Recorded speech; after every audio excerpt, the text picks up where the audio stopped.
Good evening, everyone, and welcome to our International Observe the Moon Night live stream here from the South Carolina State Museum Observatory. My name is Matthew, and I will be your host for this evening. So, we'd like to invite you to enjoy our live view of the moon from our 1926 Alvin Clark telescope, and feel free, if you have questions, to place those in the Facebook or YouTube comments. I'll see them right here and I will be happy to answer them. So, again, feel free to ask questions, and we'll be right here sharing this beautiful view of the moon with you.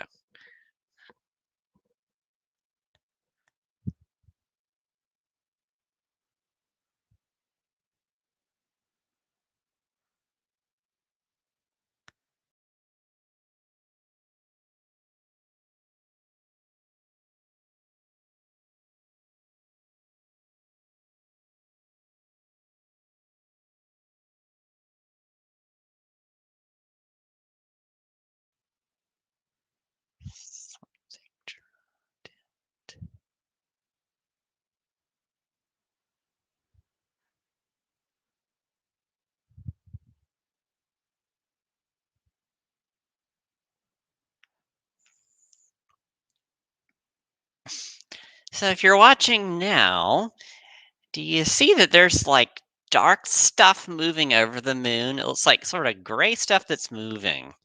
Does anyone have any idea what that is? Feel free to post in the comments. What is that dark stuff moving in front of the moon? There isn't so much of it right now, but there was a minute or so ago.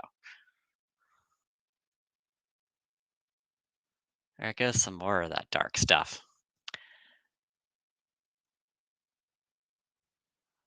What is that dark stuff?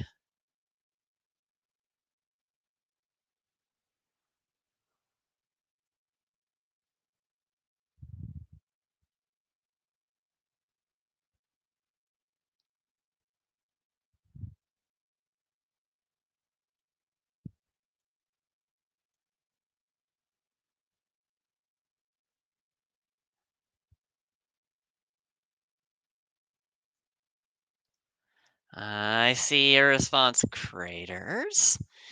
Yeah, so there is some dark stuff on the moon that's actually on the moon that isn't moving.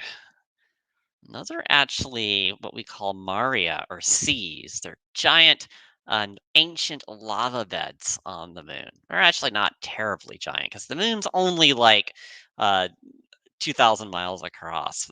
Yeah, those are those lava flows on the moon. I see a couple of us have said clouds. Yeah, we do have a few little funny clouds out tonight, so there you might see them moving over the moon image here and there. So, yep, that's exactly what you're seeing. Uh huh.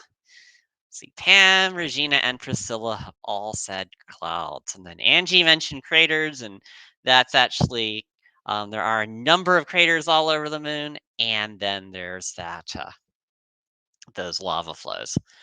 So one of the things that is kind of quirky about the camera setup that we're using is that it tends to time out on us.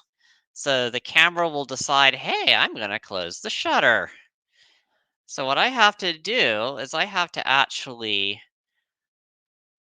turn off the live view and then restart it. And then it should bring our view of the moon back. And I'll have to do that off and on throughout the hour here. Just it's a funny little quirk of the camera we're using. So if anyone's wondering, the camera we're using is a big Nikon DSLR. And it's right now mounted on our big telescope. If you've ever been here, it's the big long telescope for our 1926 Alvin Clark refractor.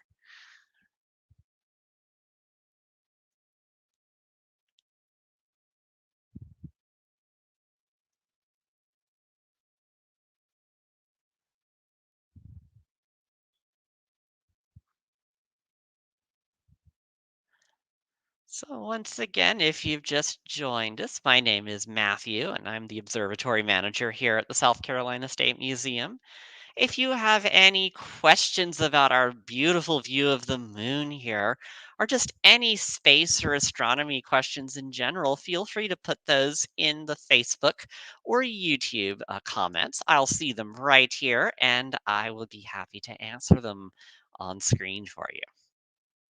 So feel free to pop any questions you might have in the comments.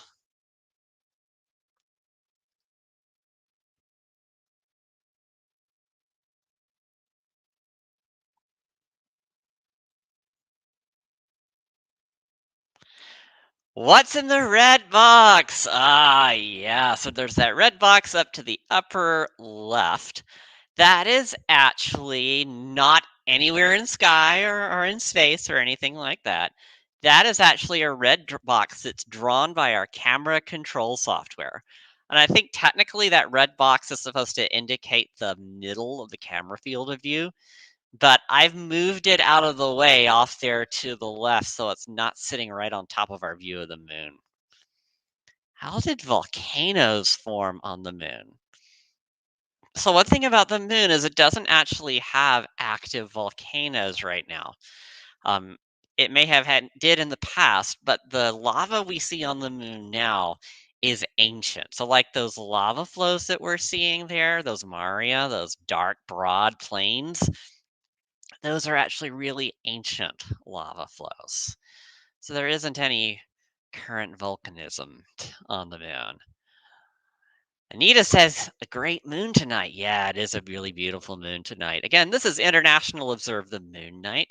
And I encourage you to also go outside and just look up at the sky and enjoy that beautiful view of the moon. You'll see a bright star also in that direction. That's not a star at all, it's actually Jupiter. And then Saturn is also in that part of the sky.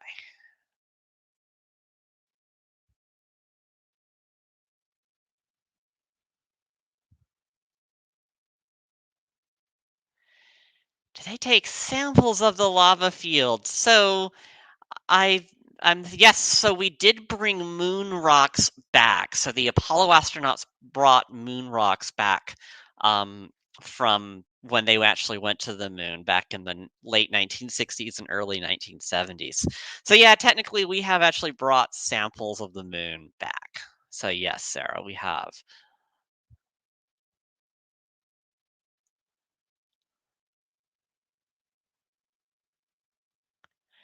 Oh, hey Emily, good to see you.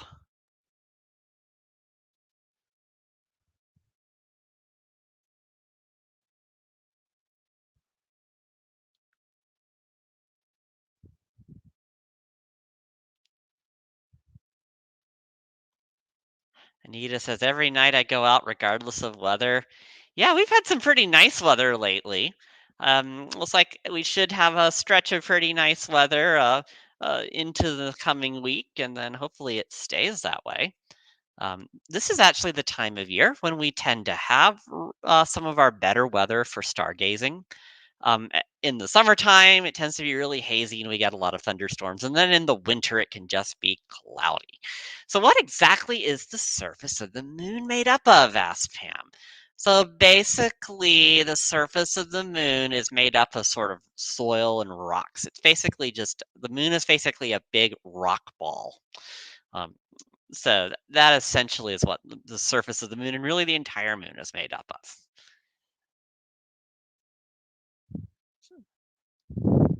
So, yep, basically, it's a big rock in space.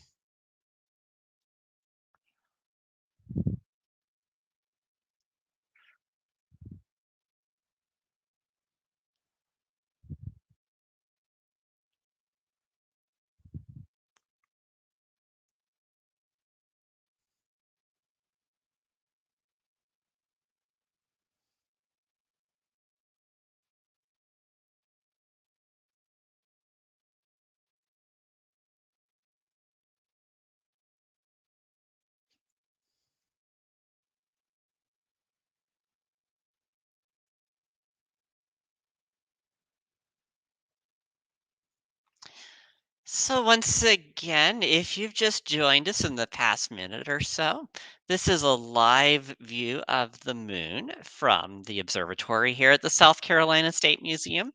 We'll have this running up until about 9:30 tonight. And if you have questions, feel free to pop them in the YouTube or Facebook comments. We are streaming to both Facebook and YouTube. And I'll see those questions right here, and I'm happy to answer them. So, Anita asks, when is the meteorite shower? So, there actually are multiple meteor showers throughout the year, and there's kind of one on average every month. Um, so actually, there's some cool ones coming up. We had the Perseid meteors back in August, and as we get into September, excuse me, into November, we'll be looking at the or have the Leonid meteor showers. And then as we go into December, we have the Geminids. Both are really cool meteor showers. So I think this is Angie. I think this is actually Emily here. What, will we see anything else besides the moon? So tonight we're just going to hang out and enjoy this beautiful view of the moon because it is International Observe the Moon Night. One of the things we might do a little later on is drive the telescope around a bit, and we'll actually look at some different parts of the moon. But what would happen to our oceans if the moon was destroyed? So certainly that would have a major impact on tides because the moon's a big part of what causes tides. But actually, what would be a bigger impact is the moon actually stabilizes the Earth and how its axis is oriented.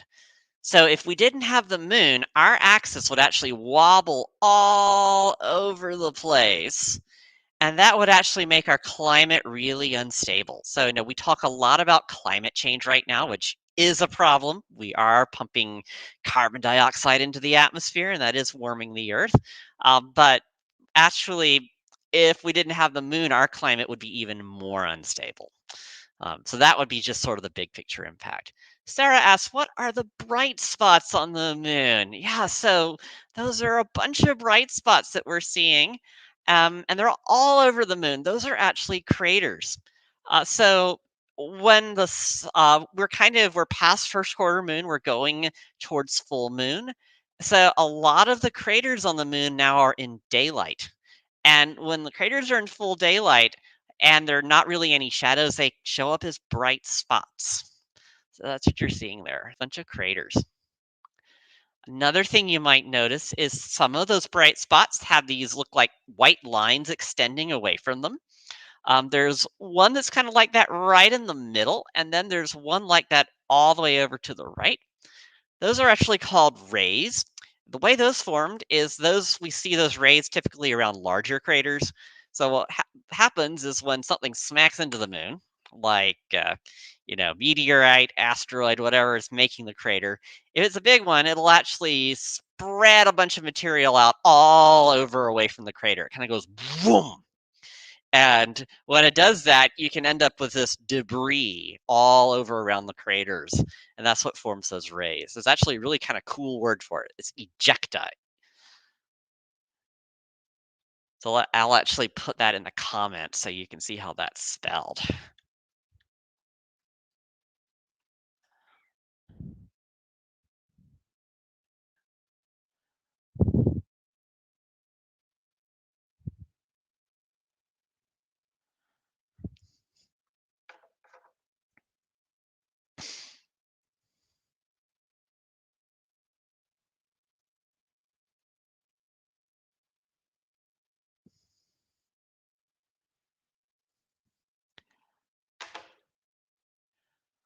I am seeing a funny little message here on my computer. I'm going to go check that out. I'm going to go in the dome and see what's going on, see what crazy thing my camera's telling me. So hold on.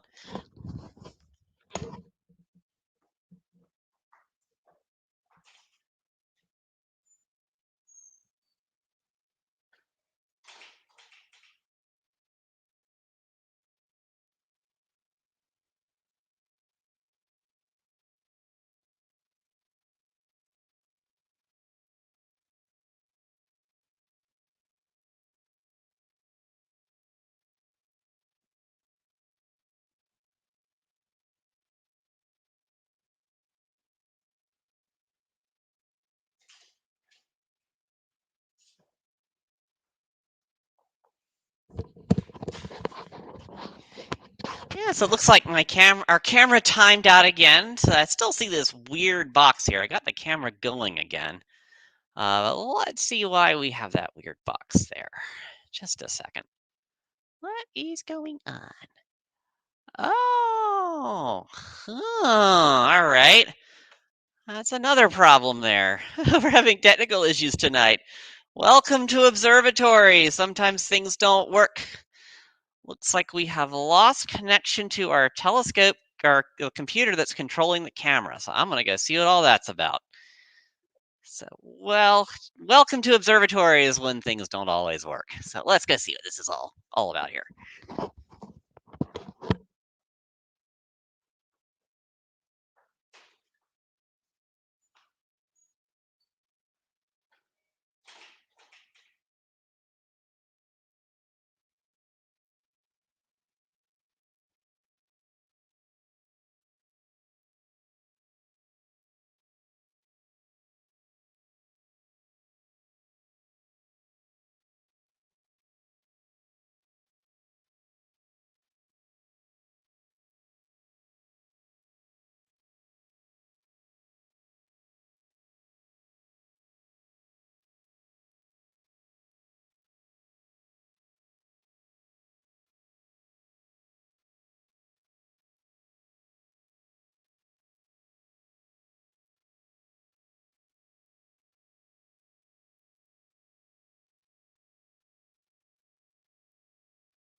Looks like our computer that was running the camera somehow mysteriously lost internet access. Let's see if we can get it working again. All right. Very strange.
Well, that was just a whole lot of fun there. Actually, had to reboot the camera control computer.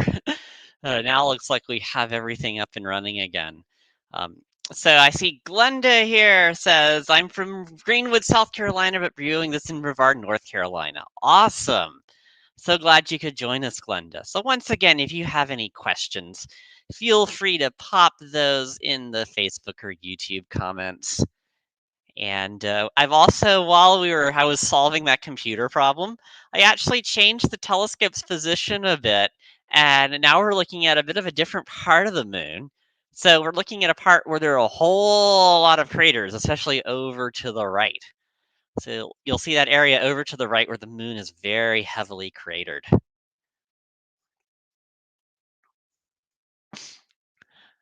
Yeah, so about technical difficulties, you all actually just saw what it's like to be an astronomer. So, astronomers, when they're observing at telescopes, maybe they're there to do some research. Um, it sounds like it might be really glamorous. It's like I'm here at this telescope on this high mountain top, and I get to look at the heavens with this huge telescope. Well, yeah. Actually, when astronomers go observing, they deal with a lot of technical problems. It's like, how many ways can this camera or this telescope or this computer go on the fritz on us? So, yeah, you just got to see what it's like to be an astronomer. We chase around solving problems. Part of the fun.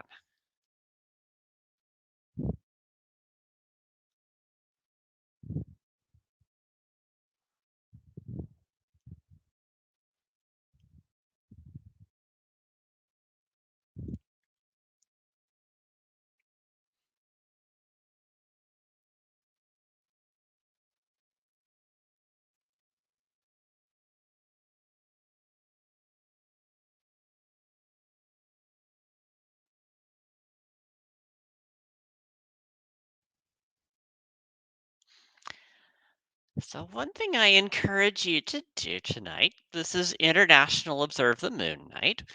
The moon looks absolutely beautiful. So if you're in a location that has a clear sky, I'd encourage you to go outside and look up at the moon. It looks spectacular tonight. There's also a bright star looking thing pretty close to the moon. That's actually the planet Jupiter. So you should go check that out if you have a chance.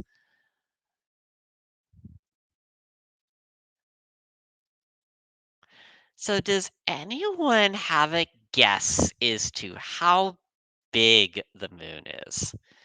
How big is the moon compared to the Earth? And this is one of those things where wild guesses are totally welcome. So feel free just to pop in the comments how big do you think the moon is compared to the Earth? You can maybe take your wild stab at the moon's diameter or how large it is compared to the Earth, like maybe the moon's a fourth the size of the Earth. Just take a stab at it. It'll be fun to see what our various responses are. So how big do you think the moon is?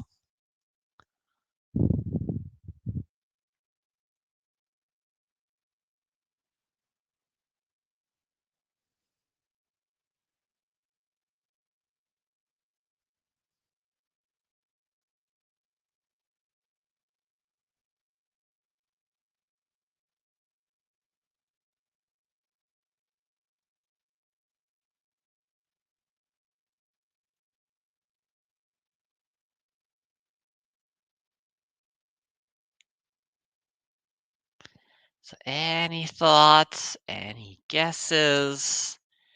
How big do you think the moon is?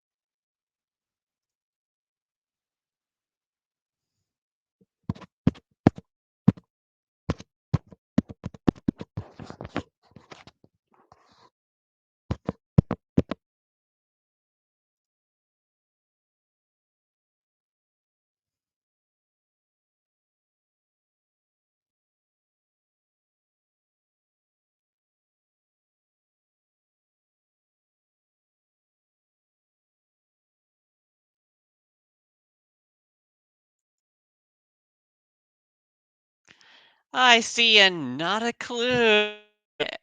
All right. Well, not a clue is a perfectly fine answer. In fact, it's kind of fun when you don't know something because then we're going to actually help you find it out.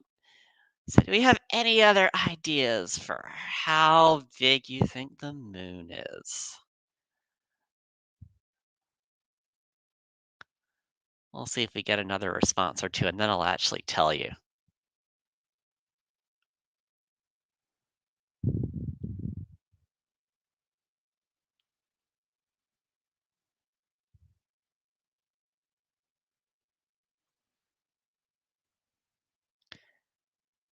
So, the moon is about a fourth the size of the Earth, and it's about 2,000 miles in diameter. So it's quite a bit smaller than the Earth, but on the other hand, it's actually a pretty substantial fraction of the size of the Earth. It is one of the larger moons in the solar system.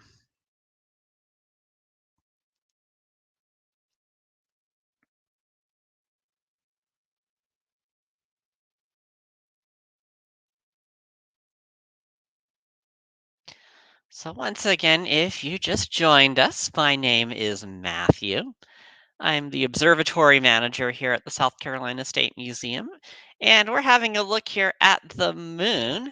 This is a live view of the moon from our 1926 Alvin Clark telescope. And we're just showing the moon in celebration of International Observe the Moon Night. So if you have any questions, feel free to pop those in the Facebook or YouTube comments, and I'll see them right here in front of me and be happy to answer them. So once again, any questions or things you're curious about what you're seeing from our telescope or about space or astronomy in general, feel free to pop those in the comments and we'll answer them on camera for you.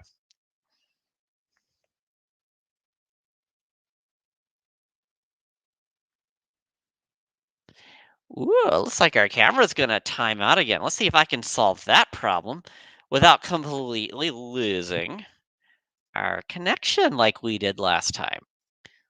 So we are going to turn off the camera, turn it back on. I think we accomplished that mission successfully.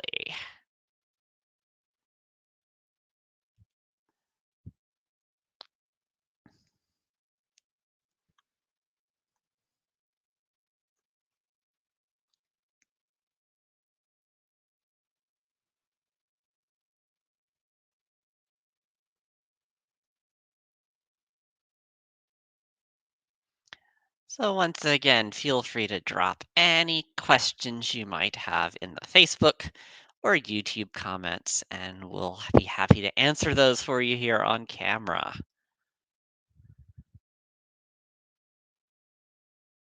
So Sarah asks, have they drilled into the moon for samples in one or more places? So I don't think we've drilled into the moon, but the astronauts that went to the moon as part of Apollo actually did collect space rocks, or excuse me, moon rocks, and brought those back. Now, we do have spacecraft that are on Mars that have in the past or are now drilling into Mars for samples. So and then we've also done really crazy things like sent spacecraft to asteroids and then had them send back samples to the Earth. There's a spacecraft called OSIRIS-REx, and that's its mission. So this idea of returning samples from bodies in the solar system is increasingly becoming a thing. Is our exploration of the planet Mars done, or are there future expeditions planned? So really, there are definitely future expeditions planned. So we actually, um, our NASA and other countries now are sending spacecraft to Mars. And typically, there's a time every 2 years or so when Mars makes a close approach to Earth.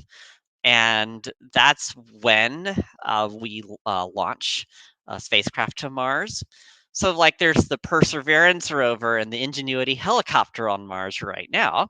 They arrived on Mars back in February, and then back earlier in 2020 is when they launched because that's when the Earth and Mars were making a close approach. So Sarah asks, how do we know it's solid rock? So this is actually one of the things that astronauts were a little worried about is, uh, and NASA's a little worried about this. Um, is there any chance that it's not really solid on the moon and the astronauts are going to just go sinking into the soil? Well, that didn't happen. So since we've sent astronauts there, we can tell pretty much that the moon surface is pretty solid.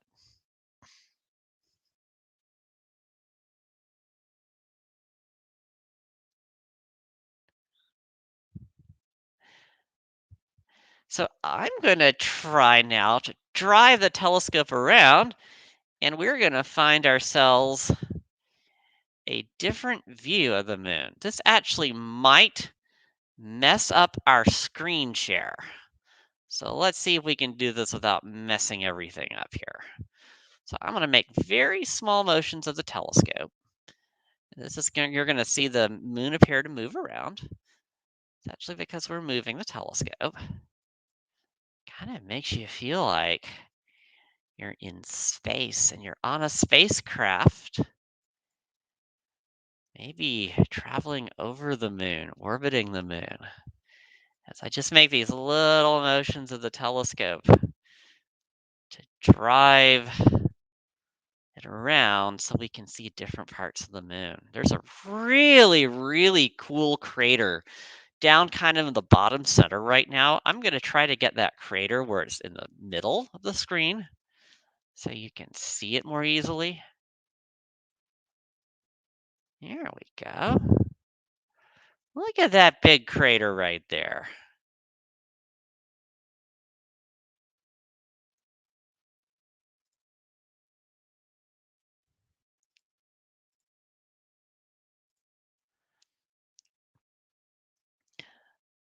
So that big crater right there is another one of those craters that have rays.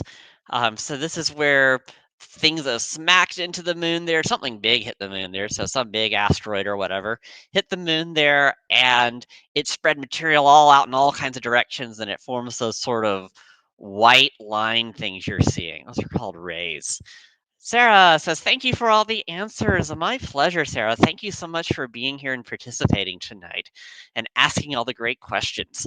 Do we know what kind of gas Jupiter is made of? Yes, Jupiter is mostly hydrogen and helium gas.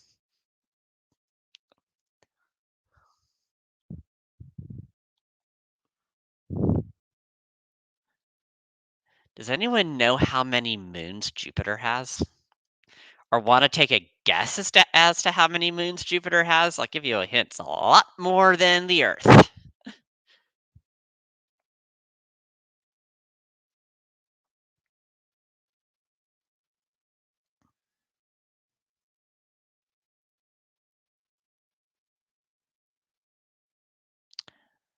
All right, Anita says 79. That's right. Jupiter has 79 moons. And you know what? We have a tendency to find more, so I wouldn't be surprised if at some point we find some more moons around Jupiter. Jupiter tends to capture moons because its gravity is by far the strongest of all the planets. So things that pass by Jupiter often will get caught into orbit around Jupiter. So Jupiter will actually get more moons that way. So both Jupiter and Saturn do that, especially Jupiter.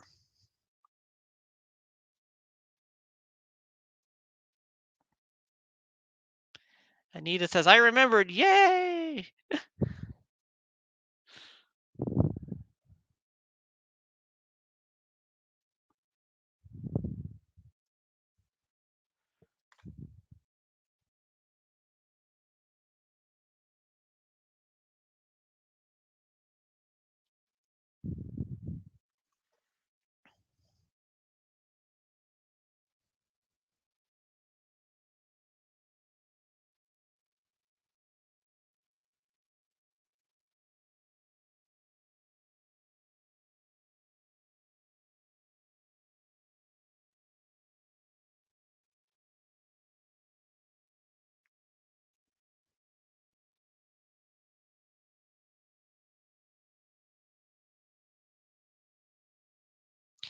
So right now, I was talking about this a little earlier, but I'm gonna poll our audience here.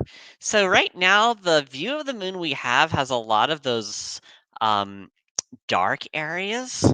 Does anyone know what those dark areas are? Or can you describe them? What are those big little dark areas on the moon? We got a nice view of a bunch of them right now.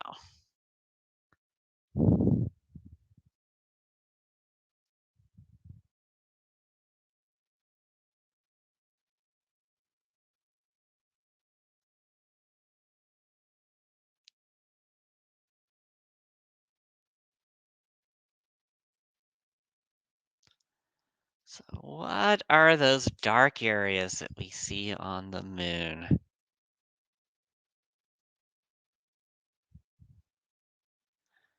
Sarah says lava. Yeah, those are ancient lava flows. They're called maria or seas.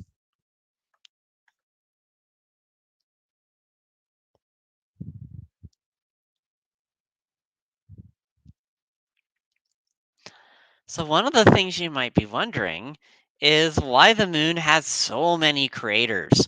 And yeah, it's true, the moon has craters all over its surface. And here on Earth, you don't think of the Earth as really having craters. So the Earth actually does have craters. There's actually one in Arizona outside of Flagstaff, which you might be thinking of. It's called Meteor Crater. But that's one of a bunch of craters that we have here on the Earth. Now, the moon has a lot more craters than the Earth does for two reasons. Number one, the Earth has an atmosphere and the moon really doesn't. So, there goes our camera again. Let's make that camera behave itself and then we'll start talking about craters again. So, here we go.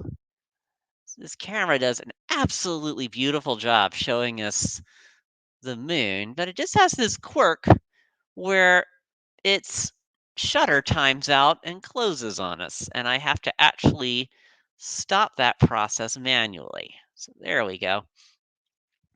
So yeah, the moon has a lot of craters on it, and the Earth doesn't because the moon doesn't have an atmosphere. The Earth does. And that means two things. Number one, things that are going to hit the moon actually get right down to the surface without burning up.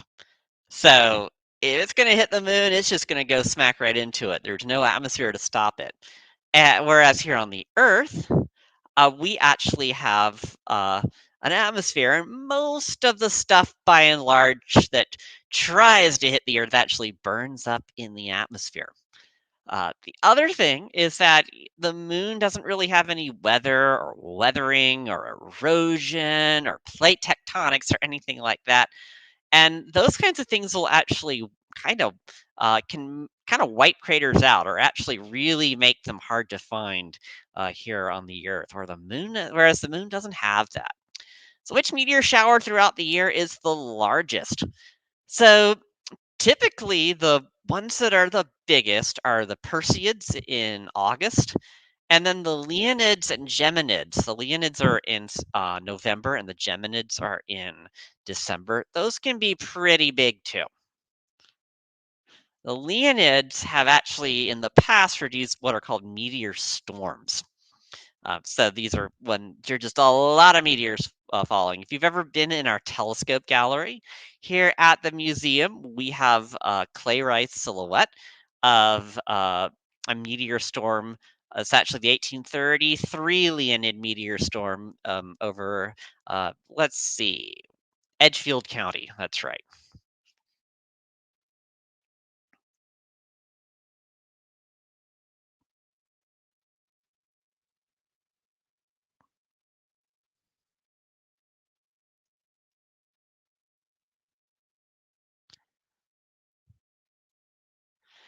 Anita asks, will there be any spectacular moons the rest of this year?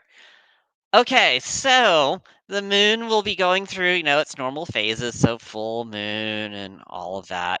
The thing that is coming up that's going to be spectacular, it's actually not In this calendar year, it's actually in the first half of next year. So the night of May 15th and extending into the early morning of May 16th, 2022, there's going to be a total lunar eclipse visible here from Colombia. So we hope for really clear weather that night. That's one of those what you often hear called blood moons, where the moon turns red.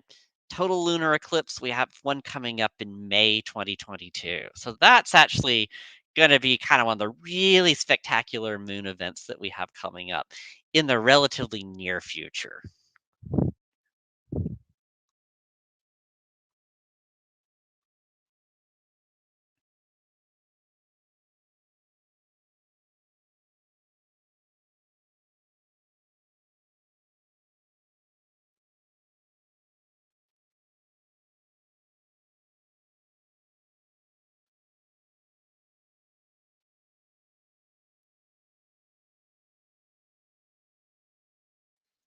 So we'll ask everybody, have any of you ever seen a lunar eclipse? Anita says, thank you for tonight. Thank you so much for being here, Anita, and participating.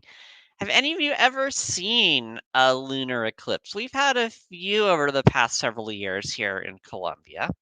There was, of course, the total solar eclipse back in 2017. But any of you ever seen a total lunar eclipse? Tell me in the comments. Total lunar eclipse, blood moon, the moon turns red. Any of you ever seen one?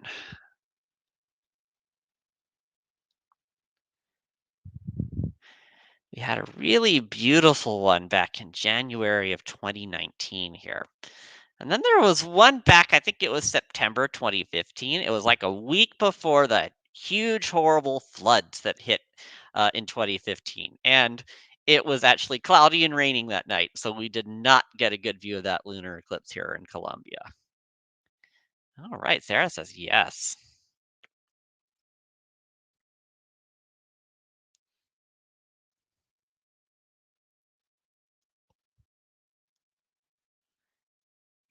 Anyone else ever seen a lunar eclipse?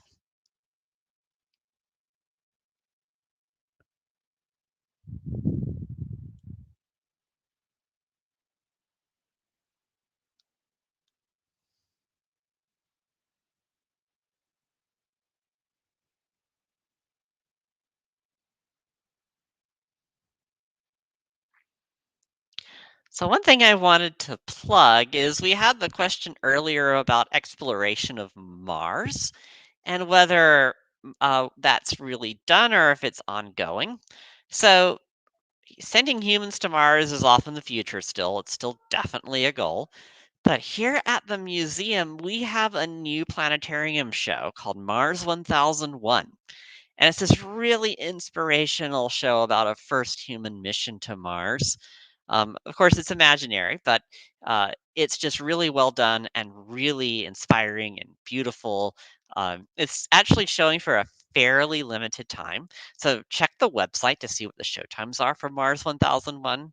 We do encourage you to come to the museum and see that.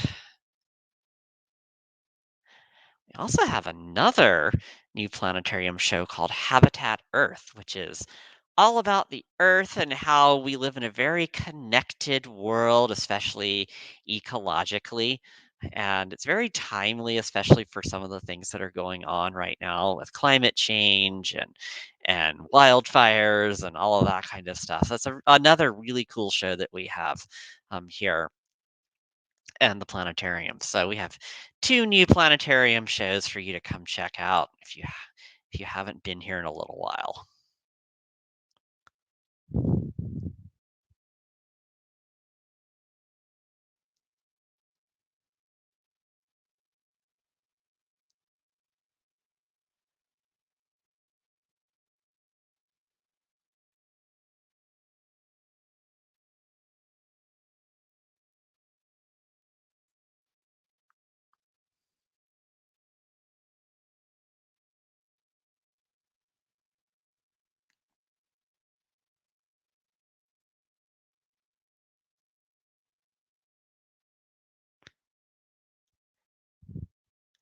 Do they have a different web page? So, Anita, is that the web page for the planetarium? Is that what you're asking? It's for the planetarium. That's actually going to be on the State Museum website.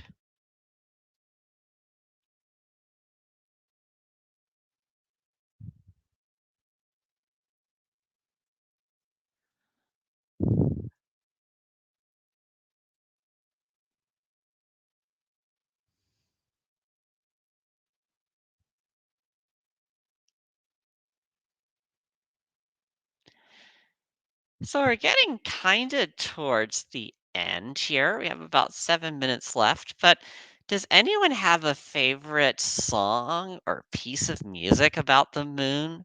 It's International Observe the Moon Night, so we're celebrating all things lunar. And so, certainly, if you have a favorite song about the moon, feel free to post what that song is or piece of music as well.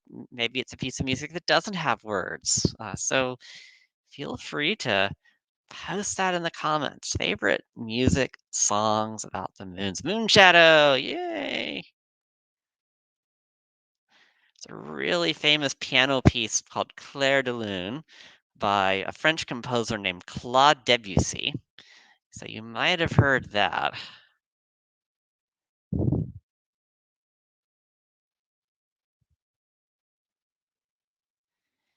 Any other favorite songs or pieces of music about the moon or that mention the moon?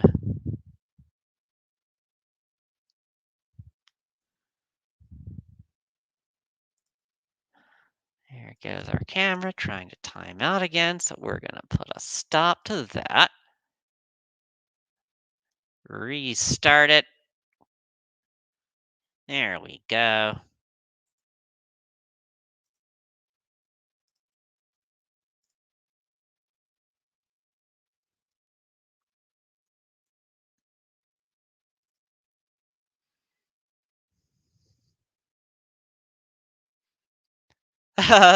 That's great. I love it, Anita.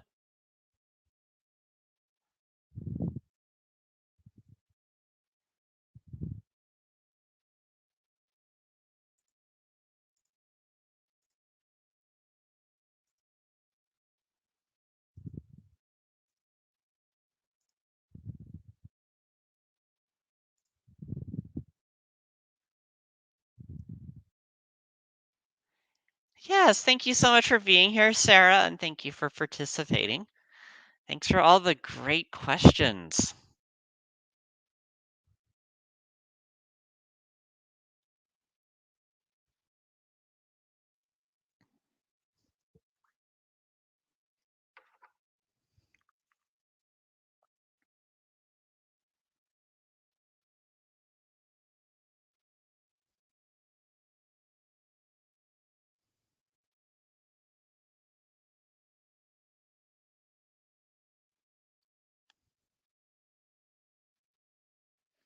So, as we're wrapping up, I just wanted to tell you that are doing these live streams regularly.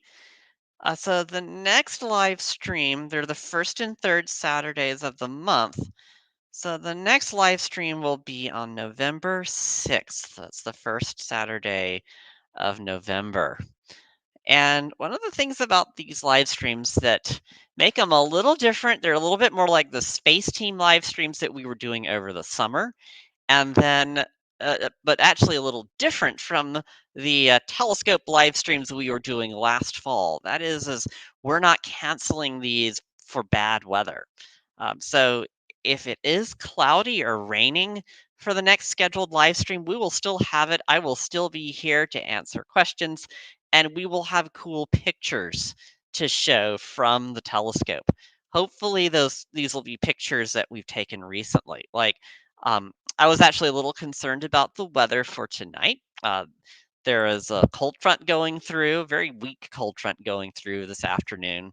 It's going to cool the temperatures down, but I was thinking that might make it cloudy, and well, it really didn't. It's been pretty clear. But last night, I actually took some pictures of the moon to show you tonight if it happened to be cloudy. So we're trying to actually take recent pictures to show you all if we do get a cloudy live stream. And the idea is that these will hopefully, if the weather lets us, be pictures that we've taken within the past week or so.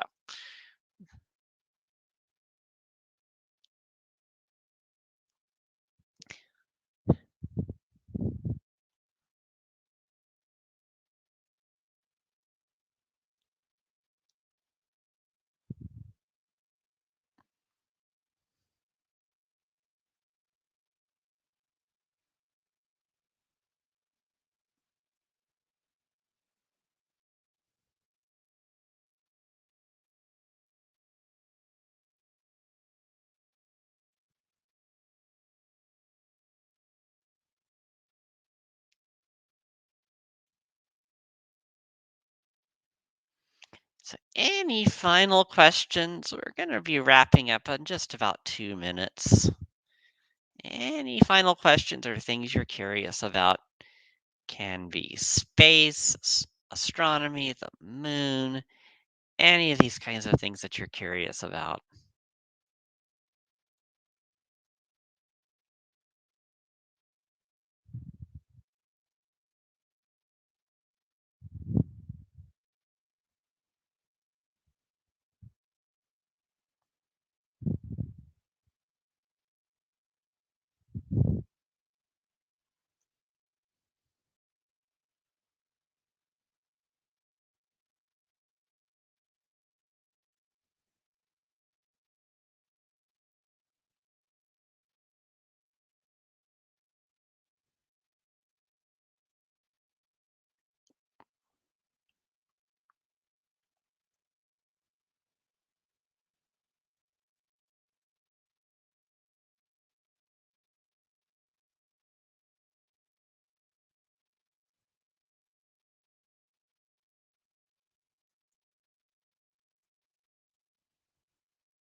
All right. Well, it's 9:30, so we're going to go ahead and pop off here. Hope to see you the next time we have one of these live streams. Again, that will be the first Saturday of November. And if it's clear, we'll show you something live from the telescope right then. If it happens to be cloudy or pouring rain or something like that, we'll hopefully have some pictures that we've taken really recently, like within the past week or so, to show you that night. So we're not canceling these live streams because of weather.